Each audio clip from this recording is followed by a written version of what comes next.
several very interesting things about the Spanish flu. First of all, it didn't start in Spain. Secondly, it wasn't a flu. There's more, but let's start with these two, shall we? If it didn't start in Spain, then where did it? In the US. If it wasn't a flu virus, what was it? It was a bacteria that caused severe and in most cases lethal pneumonia.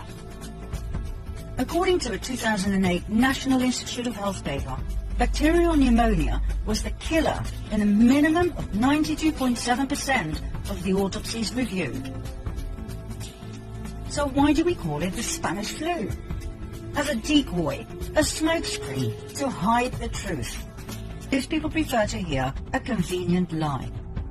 The first cases of bacterial pneumonia in 1918 traced back to a military base in Fort Riley, Kansas. During the first half of 1918, an experimental bacterial meningitis vaccine cultured in horses by the Rockefeller Institute for Medical Research in New York, now the Rockefeller University, was injected into soldiers at Fort Riley.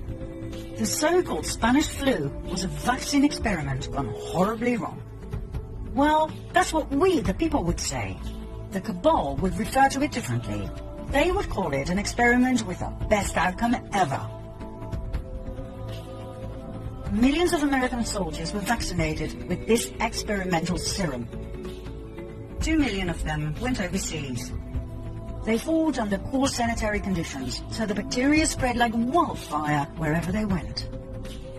The story was then spread that these soldiers would come home with all sorts of European diseases, so the American population was vaccinated as well. On top of everything else, the vaccines were distributed all over Europe. Only the vaccinated died. Healthy men and women in the prime of their lives died, not the elderly, as would have been the case if it were a flu virus. Who was in charge of that distribution and mass vaccination program? The Rockefeller Institute. Who was the main scientist in charge? Dr. Frederick Gates. According to Gates, they injected random dosages of an experimental bacterial meningitis vaccine into soldiers. Those who survived became cloud adults, meaning they spread the bacteria to others, even the non-vaccinated. Amazing coincidence, right? Frederick Gates then, Bill Gates now.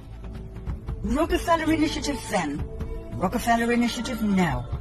Closed down societies then, closed down societies now. All for our own good, our own safety. Back then.